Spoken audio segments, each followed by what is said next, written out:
Ladies and gentlemen, welcome back to another episode of the Art of Performance podcast. And today's topic is an absolute bombshell.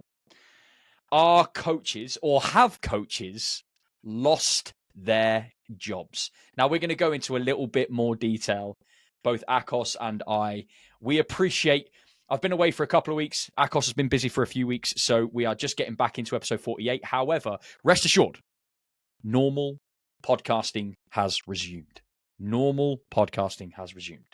You can expect to see an episode in your favorite downloadable podcast streaming app every single Friday, as we promised you. And that's going to come up. We just had a couple of weeks where, unfortunately, life happens, doesn't it, Akos? And things just go. Life does happen. But what a doozy to come back with. What a doozy to come back with. It's going to be a damn big one. So, are coaches losing their job, Akos? What is that about? What are we referencing here? We are referencing the use of artificial intelligence, which is obviously everywhere. There isn't a bit of software that doesn't have a bit of an AI kick to it. Like iPhones has now got AI intelligence, which is crazy. So, like scary. Scary, taking over. It's like the Terminator 2, like isn't it? Like Skynet's coming for us. Shit. It's coming.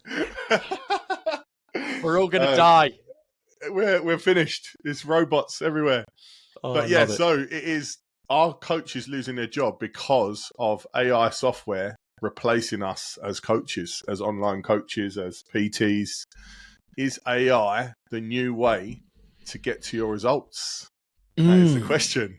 It is the question. It is the question. Like, let's face facts, ladies and gentlemen. AI has had a massive boom over the last 2 years. Like, ChatGPT, all of these AI design softwares. Like, you can literally press a button, add in a few keywords, and have a whole presentation written on a certain topic within minutes. And the burning question that Akos and I were asking ourselves is, are fucking humans becoming obsolete? Have they, is there any need for our existence anymore? That's the question. And for us, we want to dive deep into AI-powered apps. We do want to dive into, the training programs that are being created and this trend that people think it's threatening to the personal trainer profession or the coaching profession.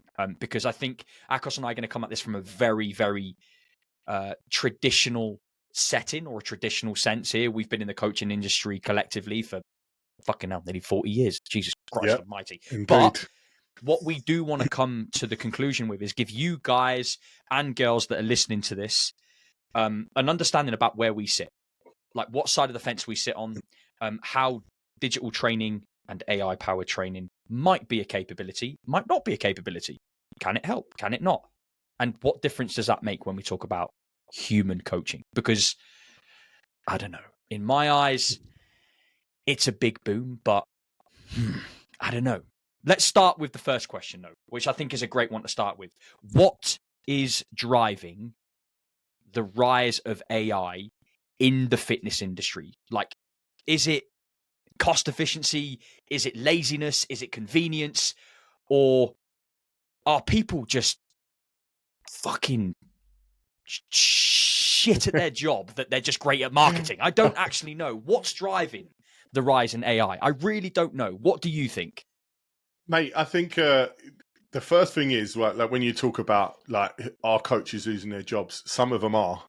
And it is the ones that we think are shithouseries that are the ones that are going to lose their jobs, because it's the coaches that have generic programs that have a one-size-fit-all approach that AI can just do better, quicker, which is crazy. There isn't an industry that's not going to use AI, right? So it's obviously going to be something that the fitness industry, but I'm pretty happy I'm in the industry that we are in terms of personal connection and and working on one-to-one with people rather than being a copywriter, because you are definitely obsolete. You're a copy. If you write emails for a living, you're fucked. Fucked.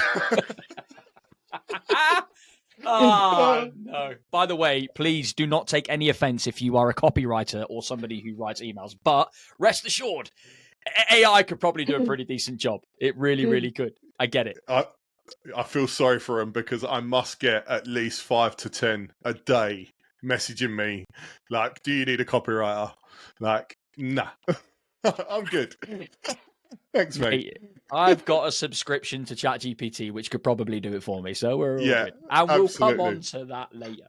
But I think you're right, mate. I think it's a strange place to be in right now. But you're right. I've got that same mindset where I'm so happy I'm in an industry whereby now more than ever do people need human connection, because I've used this phrase a couple of times in the past, that the internet used to be our escape from reality for many, many, many years. It used to be a place where, as a kid, you'd open up your Sega Mega Drive or your Nintendo 64 and you'd game to escape reality. Like, that's just, you probably didn't realize it as a kid, but that's what you did.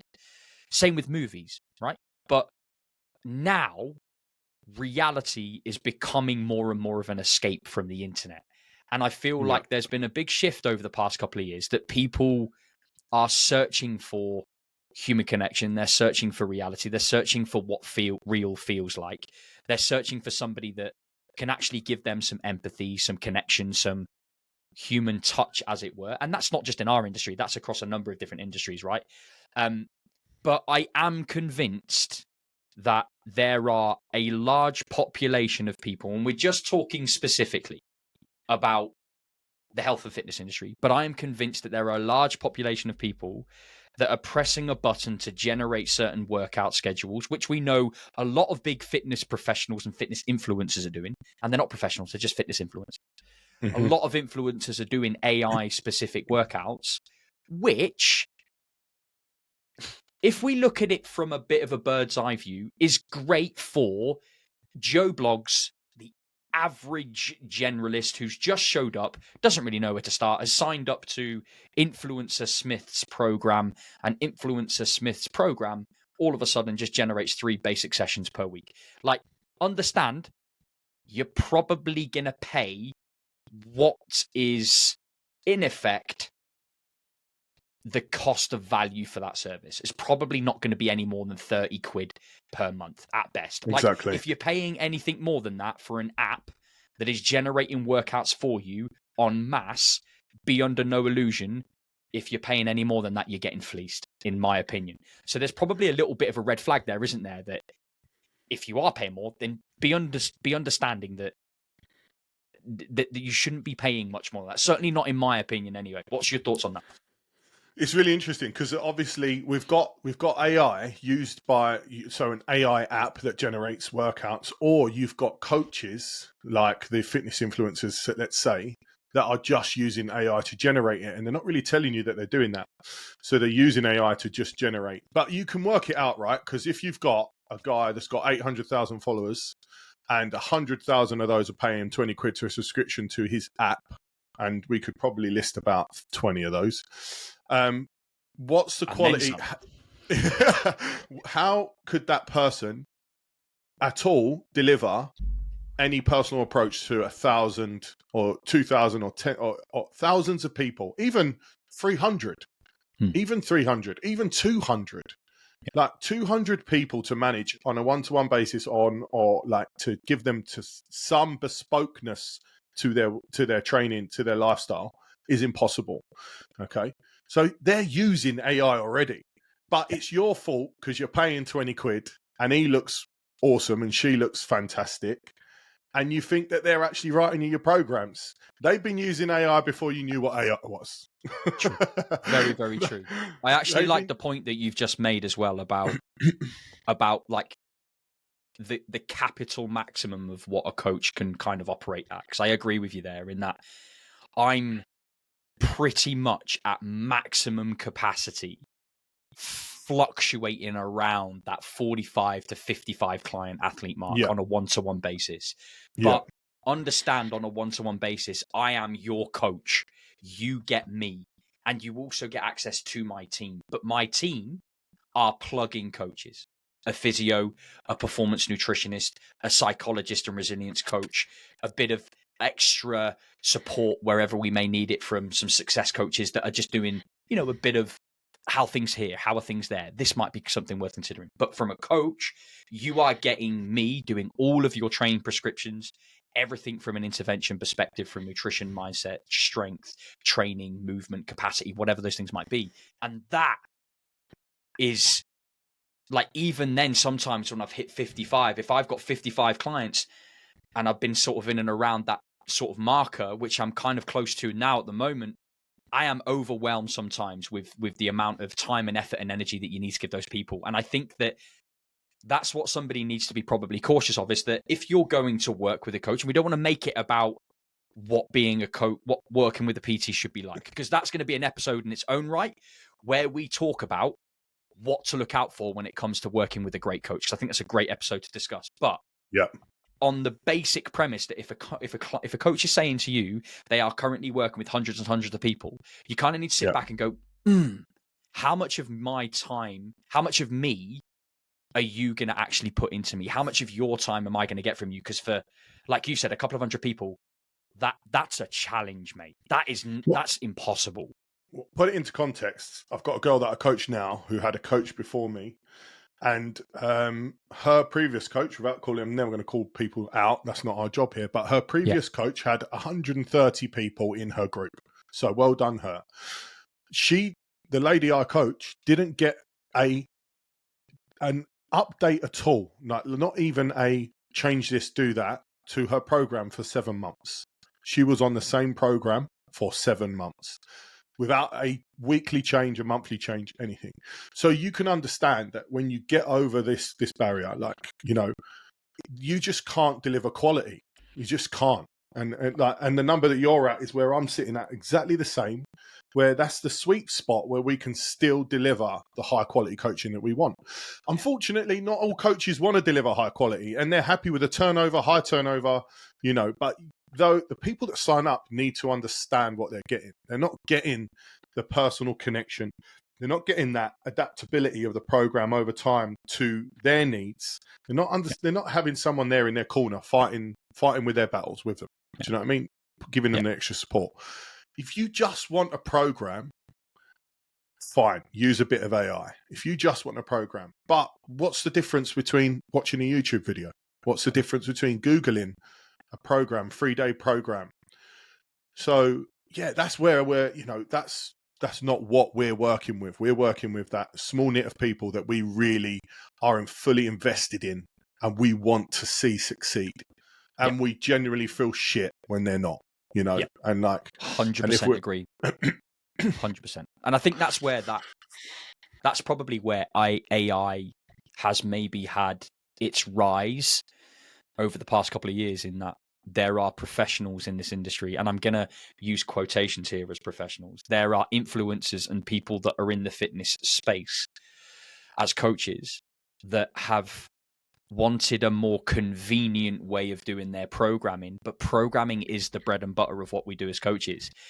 Like, Akos and I get a fucking hard on looking at exercise derivatives and matching different agonist antagonist supersets, or watching our men and women that we coach when they absolutely click and smash and get a lift. Like, we get incredibly excited about looking at all the biomechanics of movements and the anthropometrics of an individual and their makeup into a machine. We get excited about that. Like, we really, really do. But with the rise, it is. Yeah, it is. But I mean, some people I've got fetishes about wearing leather outfits and becoming a fucking table on some weird orgy. So each to their own. But the point we're trying to make here is convenience and efficiency with programming is probably why AI has become quite a valid product for a lot of people, or a valid service for a lot of people to go and use. So I think it is a blend and it is a mix. I'm still on the fence of a lot of people that are using AI and not telling people about it is where I get my backup, because first of all, it's poor values, it's poor ethics, it's disgusting, and it's pretty fucking lazy. However, if you know you are getting an AI-based approach and that's what you're going into, that's just the efficiency of a coach that has hundreds and hundreds and hundreds and hundreds of clients that's using AI but is generating a very low-cost product. And if it's a low-cost product, you know that you're probably not going to get one-to-one coaching with them, which is absolutely fine. We understand that. We understand it. So I think that's drawn quite nicely about why that boom has happened, I think. And it's a good place to kind of go into. What I am keen on really asking, and I know that you value this as well, Akos, in the sense that we've had this chat before about how can we, do we think AI could truly replicate the emotional intelligence, the empathy, the understanding, the literacy, and almost the communication skills that we bring to the table as humans that a coach can provide? That's the big question, because I think that's where the future with it may go. What's your thoughts on that at the moment? My obviously I'm going to be towards, I can't ever see AI being that advanced, but I know there will be some AI algorithmist out there going, you wait and see, my brother. You wait and see. And it's coming. And it's like, I mean, it's insane what AI can already do, right? You know, like you say before, you know, we can write into a bit of software and say, write me a 10 slide presentation about this subject and then this and that, and it will just bang it out for you in the matter of seconds. That is crazy. And I've tried to understand how it does that, because is it just pulling the information out from the internet? It's not. It's this learning algorithm that constantly learns from constantly evolving the same questions. Yeah. It just doesn't even make sense. I did a computing degree when I was younger, and it's like, I still don't understand. Yeah. So I would still say that it's the abilities, the human ability to adapt and respond to the person that's into you, like, and the click, you know, right? Question: how comes Peloton have any business? I mean, you can jump on a bike, you can put on Strava, you can watch a YouTube video. Like, how does Peloton have any business if AI could get that connection? Because you just want someone that you know is physically real in front of you, chatting some shit, talking some motivational quotes that you've heard 100 times, but you know it's a real person, it's a live session, and you're there. How is that even a business that you could replicate that 20 times over with different softwares and AI softwares? But Peloton still has a very successful, striving business, like in just delivering live classes on your bloody bike indoors. It's mad. I can't believe I'm saying this, but I currently know coaches that are absolutely smashing it in the Zoom online PT world, where they still show up on somebody's TV in a living room and coach somebody to do certain exercises with some dumbbells on their living room floor, which blows my mind. But it goes back to that point. It goes back to that point, though, doesn't it? That now more than ever, people are using reality as an escape from their digital detox space, their digital life, everything we're doing is digital. And I think you're absolutely bang on the money. Like, that goes back to that question. I don't think AI, and I can't see it ever replicating what empathy as a human and what connection as a human we bring to the table. Like, as humans and as coaches specifically, the best coaches in the world are armed with some of the most incredible communication skills. Their ability to read the room, their ability to read and understand the human, the person that's in front of them, their ability to navigate through different challenges, and also and pick up on some of the subtle cues that are actually some of the softer skills that we're not taught. You just become aware of them. I can't see any AI being able to replicate that level of connection. But what I have seen, and we are seeing it now, is AI adapting the algorithm or adapting the prescription based on inputs from the human, which is absolutely blowing my mind, because there are some softwares at the moment whereby you can stick in, okay, how are you feeling today out of 10? out of stress. I feel like a 4. Okay. How was sleep last night? How much motivation and energy have you got to train today? How well rested and recovered do you feel? What's your muscle soreness like? Those questions alone, being put into an AI software, can regenerate a whole different prescription on your original training program, which for me is absolutely mind-blowing. And I think about that and I go, how the hell does AI produce a program, then ask a set of questions, and then give a different prescription based on the answers that that client has done? What are the normative values that they're basing that off? If a client answers between 1 and 4 on the stress scale, okay, you've now got a piece of artificial intelligence that's going to create a very different program because somebody's graded between that scale. Why? How? What's the normative value? What prescription are you following? A reduction of 25%, a reduction of 50, a reduction of 70? What data? What evidence? What research? What literature? Like, it fucking blows my mind. Yeah. But being able to interpret the data, mate, at the same time, because if someone's a 4 out of 10 all the time, then they're used to being a 4 out of 10, right? But if they move to a 2 out of 10, that's a big chunk and a big difference. But will AI pick that up? Yeah. You know, and that's will the it bit just... where the human comes into play, right? Because actually, what you and I and some other great coaches do really, really well is they'll sit down with the human, and the connection we have with our athletes and our clients goes far beyond any training prescription. The best relationships I have right now are with the 45, 50 people that I'm currently coaching. And the relationships I have bonded with those is I know their problems, their worries, their fears, their anxieties, their traumas, their battles, not because I've just opened up a conversation with them on day 1, week 1 and gone, tell me everything, but because you've built a relationship with that human and that person over a long period of time. So for me, this human connection piece versus an algorithm, there is no comparison. The human trumps every single piece of it because I think so many people want this human connection and this reality above and beyond what an algorithm and a digital matrix fucking field is throwing at them. And that's where I'm kind of at with personally how I feel about how connected we are to our clients and as coaches, and why Absolutely. that's the case. Yeah, I think even if a AI could replicate what we do as coaches, let's say we get there, and they can replicate what I do as a strength and conditioning coach and sports nutritionist for 20 years, knowing how to adapt a program, which I'm going to come on to because they can't. It's no fucking way. But let's say they did. Let's say we're there. Anything that I do on a programming screen, on a program, they can do and they can replicate, and it's just as good.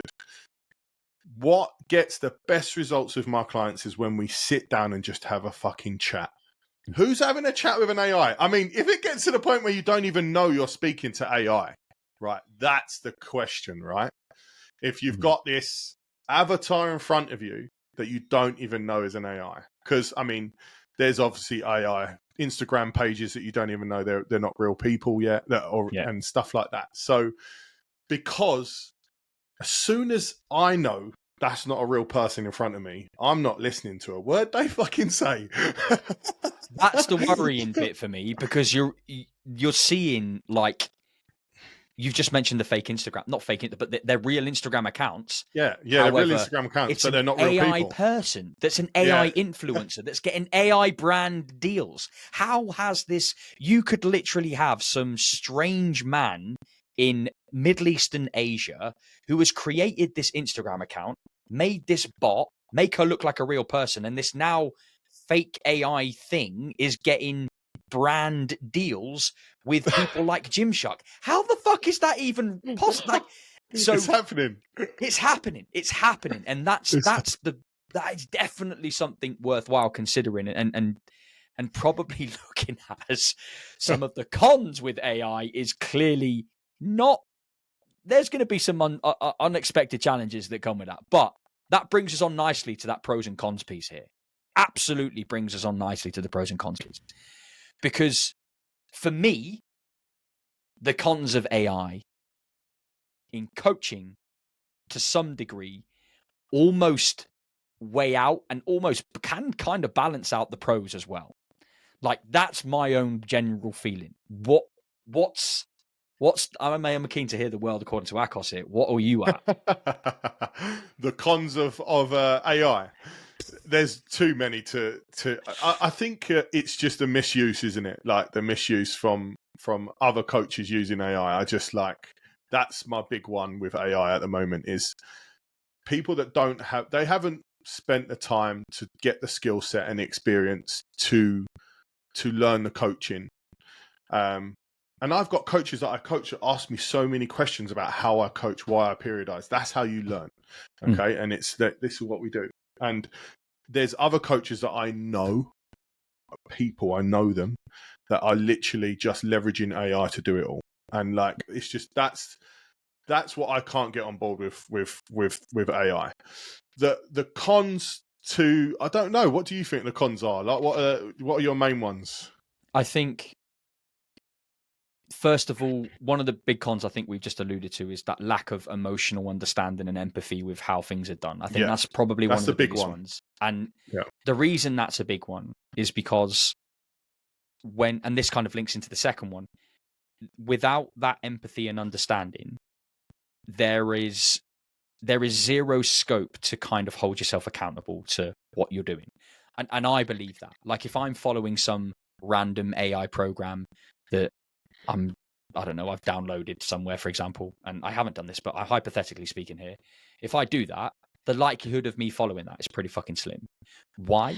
Because I'm not able to have that connection with somebody like yourself on the other end of a call, holding me to account properly, but also monitoring my data and my analytics. And that's actually a pro we'll come on to in a moment, that I think outside of the AI umbrella, how do we manage life's natural deloads? How do we manage injuries? How do we manage psychological breakdowns, mental roadblocks, traumas, anxieties? How do we manage and somewhat put an intervention in place for people that just have had a really, really bad day and they need a bit of support, they need a bit of alteration, they need a bit of change?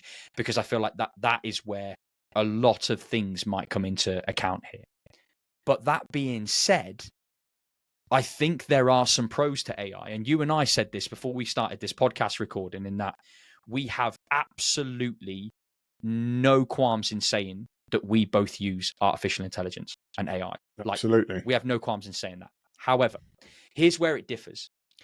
Akos and Akos, I can speak for you here because obviously we had that conversation before, but and I'm sure you go into more detail.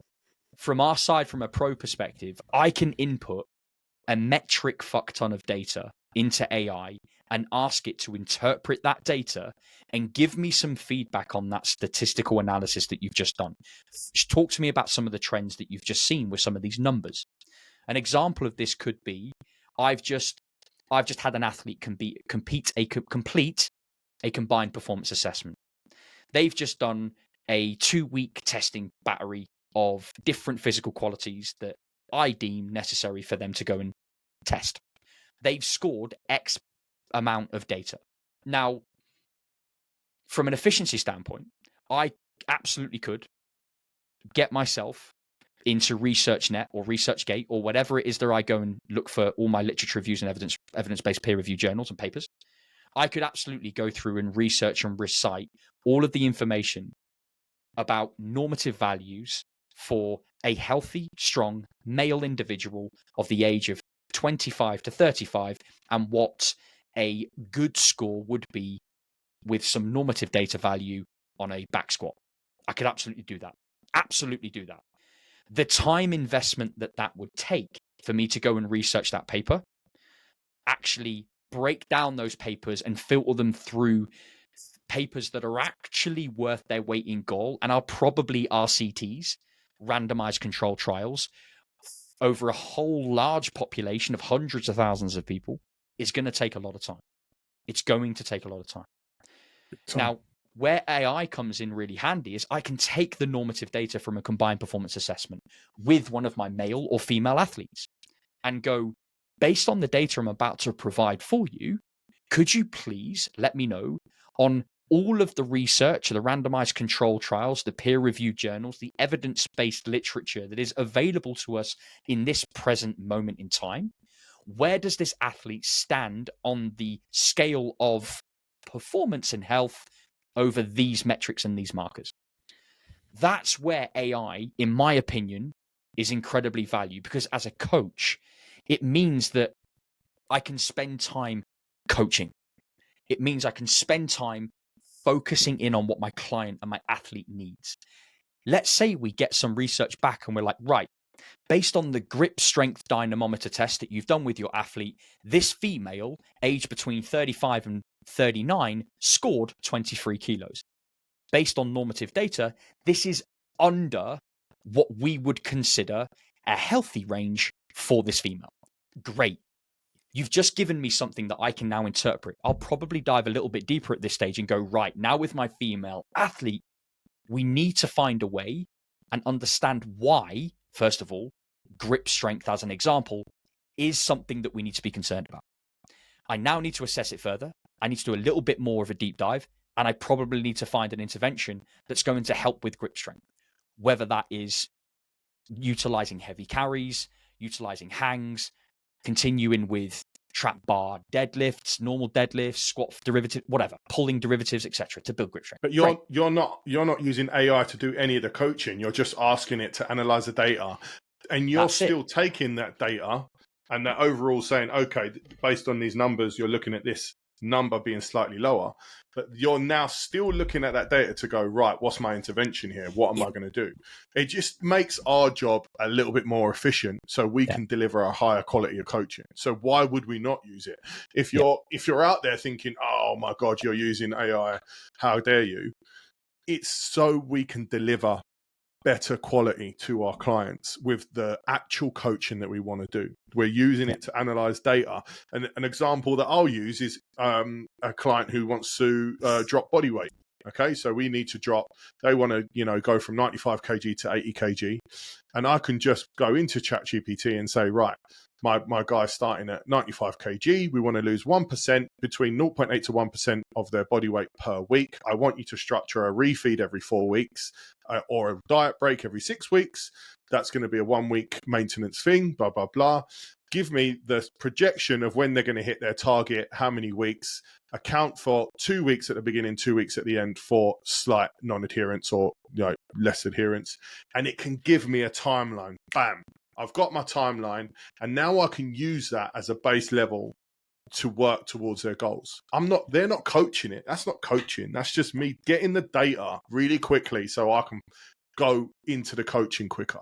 Yeah. If I use a spreadsheet or whatever, we can do that, but it's going to take longer. And then the more time, as coaches, we're not even just coaches anymore. We're marketers, we're sellers, we're, accountants, we're everything. So if we can leverage our time to make sure that most of our time is spent delivering high quality bloody coaching, why would we not use that? That's where we would use it. And I think that's why that's a big pro. I'm happy that AI is here. I'm really happy. It just makes everything a little bit more efficient. You don't need a copywriter anymore. You don't need to hire all these people. You definitely bang on the money. I think that's probably where I have found AI as a coach has been able to change what we do in the fitness industry. It's allowed us as coaches to focus in on coaching. It's allowed us to become more present with the people that we're working with, especially those coaches that are at that end of the spectrum that you and I are at, where we are fully immersed in that one-to-one, scalable, repeatable, deliverable, out there in your face type of one-to-one coach. Like, we want to be that human being. We're not so much worried about trying to take the scalable and repeatability of what we do and mass it out to hundreds of thousands of people. That's not what we're trying to do. However, principally, I work on principles of coaching. AI could never teach me about my principles of coaching. It just couldn't. Same as AI couldn't teach you. Because why? Because we've been involved and been around some incredible coaches over the years of us coaching. I've got some amazing mentors that I've sat in a room with, and I've asked them, why are you doing that? What's the reason for that? How does that apply to this? And then I've asked the information to try and retain it and understand it. That's how principles and values are built. But we can never take away from AI being present and it actually being something that actually a lot of us probably need to jump on the bandwagon with, but it's doing it in an ethical and morally right way that it doesn't devalue the role of a skilled, certified professional coach. Because if it does, that's on you. That's on nobody else. If you decide to go, okay, I'm going to charge £400 for a coaching program and I'm going to get 3 full body workouts written by AI, drop that into an app and just deliver it. And then also I'm going to get some random diet plan in AI and I'm just going to say, don't put eggs and fucking milk and dairy products in there because they're intolerant to it. And then put that in and then just go, and that's it. Come on. Like, come on. You're questioning the values, the ethics, and the morals of what you signed up to this industry to do. There is an ethical and moral code of practice that you kind of need to follow as a coach. It's unwritten, but it is absolutely what you should follow. And I feel like that's where the con of AI comes into play, that people use it to circumnavigate the hard work and go, yeah, fuck it. I'm just going to do that. Mate, this is what they need to do. They need to find the AI internet version of when you pee in a pool and it goes blue. Yeah. When someone uses AI, yeah, their screen just goes blue or green. I love that. Like, you're using AI. So like just there's no way around it. There needs to be a way that you know that they're using AI. That would be amazing, wouldn't it? Just I don't think there'll ever be a way. That's the thing. Green, like, Dave, what's going on? Dave, why is like Pinocchio in reality? Like, why is your your schnauzer's coming out of screen, buddy? What's going on? Oh, mate, let's lay off the schnauzers because mine's fucking enormous, mate. And to be fair, you're sporting a decent hooter, so maybe someone else. But again, and we go. This is kind of this tagline around what we were trying to discuss before. That AI is a powerful tool that should be a supplement towards any good coach that's doing its business. I know some of the best strength coaches in the world right now that are using AI to inform some data, to inform some decisions, but it's never just, okay, this is what's thrown out at me in ChatGPT or some AI. It's now, okay, I've got this information. I need to dive a little bit deeper. How do I leverage that a little bit more? And then they go around that. And that's the bit that we kind of wanted to bring in because yes, although AI can never, in my opinion, AI will never devalue human experience. Like it just will never do it because it will not push people down that road. I just don't personally see it going down that road. However, the only concern I have at this stage is, like you've just alluded to, how do we, for anybody listening to this podcast, how do we circumnavigate coaches in this space? If I'm a consumer and a buyer, how do I circumnavigate the questions around speaking to a coach about AI, about whether it's used, about like what are some of the telltale signs? How do I know? How do I know? Because that's the important question. It's not going to be easy, but look, listen, how do we start? How did we start with every client that we've ever got? We get on a call with them and we chat with them, don't we? The first thing we do, we don't talk about anything until we get that connection. We want to connect with a person. Firstly, I want to get fucking excited by that person's goal. If I'm not excited for them, how am I going to coach them? Like, I need to be excited by their goal. I always say to people, I'm like, give me something that's exciting. Give me something that creates a bit of emotion, that gives you something to, I just want to lose a bit of weight. No. Talk to me about what the inner depth of what that means to you. You know, I was bullied as a kid. I've always been called the fat kid. No one's ever believed in me. I've never been able to, all the stuff that can come out. You know, we've had people crying on calls. We've had people all sorts. Get that connection, get that excitement going with that person. That's what we do, right? That's how we start every single coaching journey with anyone that we coach. We start with that connection and call, and let's get excited about going through this journey together. Okay. Yeah. How does AI do that? And if you're I actually like that. I like that because I think what you can do very quickly in a conversation with somebody is know whether they're talking shit or not. And you, like, in 99% of circumstances, if you're talking to somebody like this and you've got an open relationship, if they can recite and they can regurgitate and they can talk about their coaching principles and philosophies, they can really dive deep into what you're doing as, why is that goal important? How do you get from point A to point B with that goal? Let's dive deeper. Why are those things so fucking immeasurably important to you? Like, you can't recreate that. And if you are working with a coach that is a so-called non-user of AI, that's what we'll call it, a non-user of AI, and they can't communicate effectively with you, you can probably start piecing together the fact that maybe, just maybe, they're not who they say they are.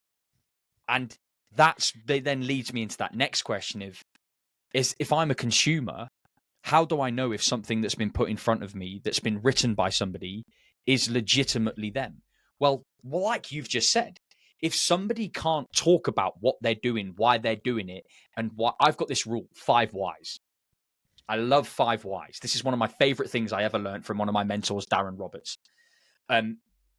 If you can't tell me 5 reasons why that thing is in your program or why that thing has been put in front of me or you, then it has no reason or no place to be there. And one of those things can be because I fucking want it to be there and I enjoy it being there. So if I have any piece of advice for anybody, if you've got something in front of you and you're unsure, and let's say, for example, you're on a concurrent training program with your coach, training multiple different qualities in the same session, and you've got a squat derivative, you've got some hypertrophy work, and you've got some conditioning stuff. Great. Okay, fine. If your coach cannot tell you why those things are in your program, each individual component, why am I doing a front squat at that percentage? You're doing a front squat at that percentage because A, B, C, D, X, Y, and Z. The reason this is in place right now is because of X problem that we found in your performance assessment or in your movement assessment. The reason we're at this load is because we have progressed through these loads prior and we are periodizing and progressively increasing volume each week. The reason you're doing it with straps, for example, is because there is limited wrist mobility and I don't want to put any undue pressure on your forearms because it's just going to create more problems later on down the line. Okay, now we're getting into the whys. And you scored a 2 out of the grip strength.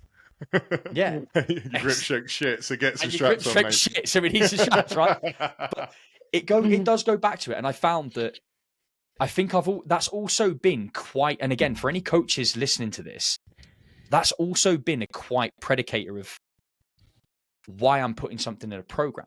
If I'm writing a program for you, Akos, and it's all around longevity, sustainability, and whatever other fucking buzzwords people throw at you, and we're trying to improve cardio, metabolic health, a bit of strength, if I'm giving you something, there has to be 3 to 5 reasons as to why I'm giving it you. It can't just be because that's it. Like, that's not what a good coach does. A good coach will sit there and go, why does Akos need to do a hack squat or even a belt squat over a barbell back squat? What is it about that squat that I'm putting in that he finds really, well, interestingly enough, he's had a C4, C5 vertebral fucking issue. He's had some thoracic problems, potentially. He's had a fused lumbar, whatever. He's had some problems down the bottom end of his arse. Whatever things have come up in the past. Maybe I'm not going to do this axial. Yeah, maybe I'm not going to do this axial loading pattern that's going to be quite heavy set on the spine, but we might progress with it. I'm not going to fear the movement. Maybe we'll go into a belt squat because it might be a little bit more comfortable for you. Okay, great. So that's kind of, for the consumer, it's great because you can ask the question as, why the fuck am I doing this? And if your coach can't reiterate why, and you're a coach listening to this, it's a good way to go, okay, am I just putting shit in there for shit's sake? Or has the coach actually gone, give me a program for a bloke who's 35 who wants to get strong? And ChatGPT has gone, and regurgitated whatever. Oh, so Do you know good. what I mean? Do you know what I mean? Absolutely. I think the other thing that we do is like we will ask so many questions, won't we? I think that's the other thing is like if you've ever been in an experience with a coach and they've gone, right, let's get this started. What you're going to do? You're going to get your program Tuesday. It's Monday night, but I'm going to send it to you Tuesday. It's going to be 5 days a week. It's going to be, a push pull lower split. And they haven't asked any questions about what stuff you like to do, what training styles that you like, what movements that are really are beneficial. I had a call with a guy today who said cleans and stuff like hang power cleans and cleans are just not his thing. I was like, okay, I've got that information now. I'm not going to put any cleans in his program. We ask so many questions before we deliver something.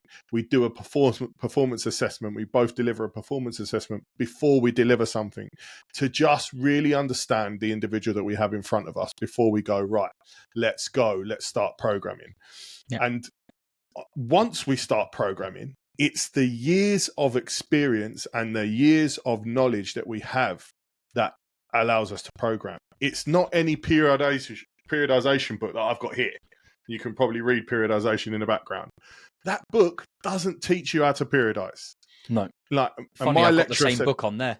Yeah, you got to chew the bumpers standard. Tell me a coach that hasn't got it. Oh, it's one. Tell me a coach has read the whole of it. Fucking hell, the geezer don't stop talking. But it's like my course leader said it so well. It's like you're not going to be taught how to periodize on this course because you're going to learn the fundamentals and the building blocks of periodization. Yeah. But it's a bit like being an artist. You just learn how to draw and you get really fucking good at it. And I was like, wow, that hit home. And I've said that to other coaches that I coach and say, Akos, what's your philosophy? Why are we doing this? Like, how can I understand this for my clients? I'm like, I can't tell you, my friend, because it's me just being the artist. Because I know shitloads about you and I've asked loads of questions and I know you as an individual and I know what's important to you. I know what things you miss out on because you just hate them, but you should do them. I know every single little bit. And then I put that in to just letting my hand do the work and create the illustration that is periodization. That sounds like I'm bloody Da Vinci or whatever it's called. I love it. But I fucking love it. But it's a great way to actually put the analogy together because a great coach can't give you the definitive answers. AI could probably give you some definitive program, but actually AI is literally a screen print that's put onto a canvas. The best coaches take a brush and they paint every stroke and they detail every dot and they shade in every area. And those are the things that actually, even from start to finish, from the consultation, we have a 97 question set consultation process. And that's just for their opening onboarding question set. That doesn't even include their programming question set and their training history about where they've trained, what they've enjoyed, shit they've hated, shit they've loved, why they liked it, what they connected well with, yada, yada, yada. So actually, it's not just even the questions that you ask face to face. It's the continuation of that constantly changes how that canvas looks. We have a canvas in front of us, and that canvas is blank. And every time we ask you a question, we've just added another brushstroke to that canvas that's given us a different picture and a better detail. And it's why I fucking I don't hate, that's the wrong word. It's why I despise and don't have a big liking towards these 90-day transformation programs. You're in, you're off, you're out. Because actually, what I learn the most about the athletes and clients that I work with are the ones that I work with the longest, are the ones that I have the most amount of change with. Because, yes, they're working with me for longer, but more because I know what brushstroke to put on their canvas at any given moment. Because I've got trends, I've got data, I've got analytics, I understand them, I understand what makes them tick. So you can't learn everything there is to learn about somebody in 90 days. You can't learn everything there is to learn about somebody off of a chat GPT descriptor, if anything at all. It's a culmination of continuously adding different brushstrokes to that canvas for that person and just making the picture just all of a sudden work. And I think that analogy is fucking outstanding. It's brilliant. It's a great way. It's a great way. You're an artist, and coaching is an art. It is an art. It's an absolute art. And I like that. I like that you've got this thing about the 90-day program, because I'll be honest, I run a 90-day program and I've had great success with it. And I think that sometimes with a 90-day program, without going, we are on AI, but very quickly, we are on AI. Let's do it. The 90-day, it's just that people, they'll listen to this and they'll get confidence that we know that what we're doing, right? Yeah. But when they sign up to a coach, you're giving over money for a fugazi. You're getting nothing, right? So, Dean, I'm starting with you tomorrow. Here's your money. What have I got? I've got a questionnaire. I'm getting a performance assessment, but I haven't. You go in a car showroom, you give your money, you get your car. That's what people want, instant gratification. We're selling, trust me, we're going to get there.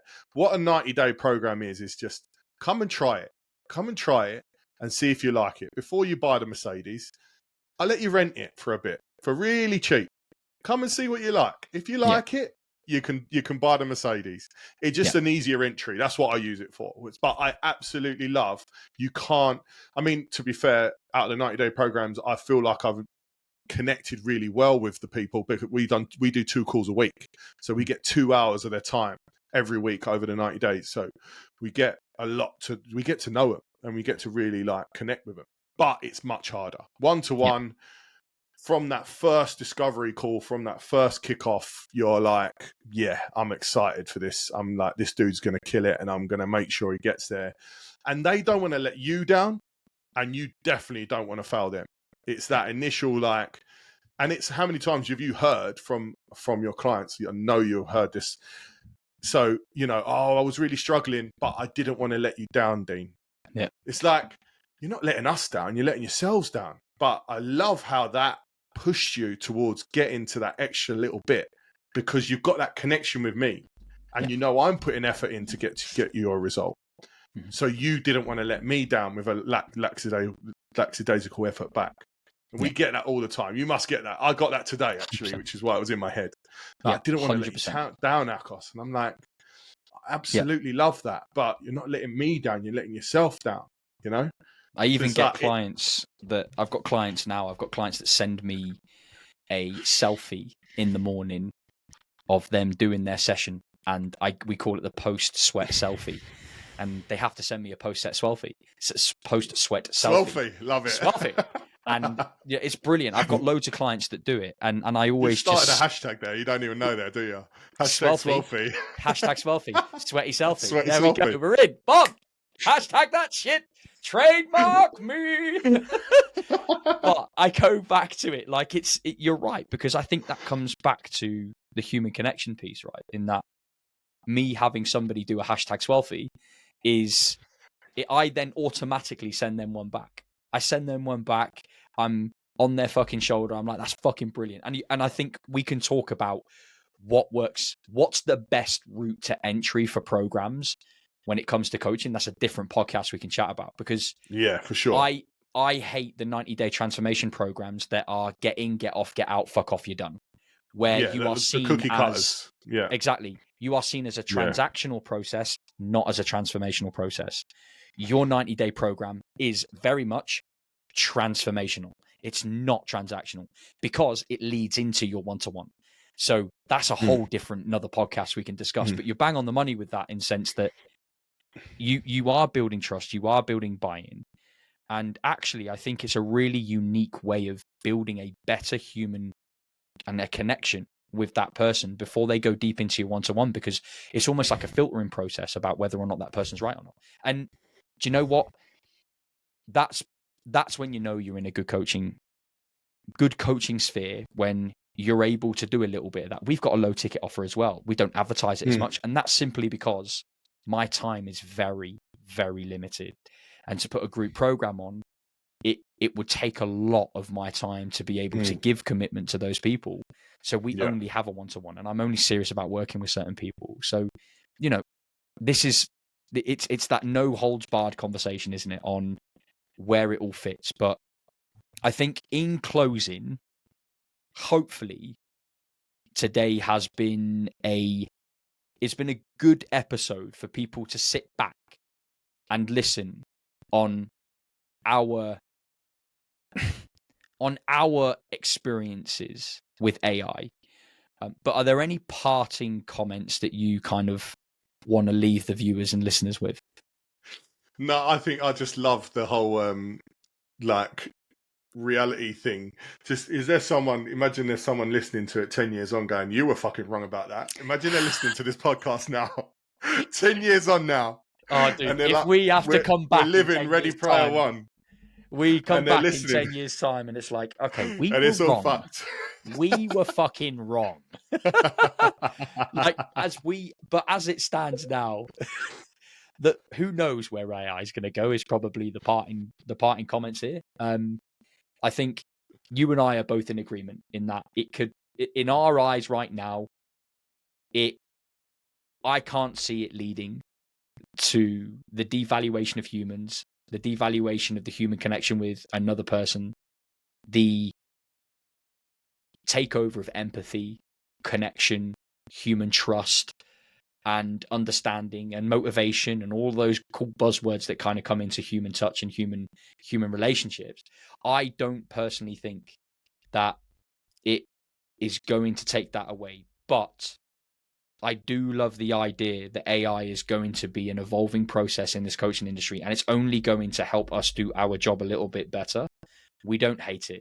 We're actually advocates of it, but in the right ethical, moral way that is justly, and it's done with the right frame of mind for your clients. And you're doing it in the right way. You're using it in the right way. And I think that's kind of where you and I agree so much on this topic that we could fucking sign, print, deliver, seal, and send it all off that we're happy with it, you know. And that's kind of where I know we both are with this topic. I think it puts quite a good perspective that we're open and honest to say that we've used it and we are using it. I think that's a big one to say. You know, we're open and honest to say we're using it. How many other coaches would do that? You know, like that. That's because. But I also think that's good is we're showing how we're using it. Yeah, it's not.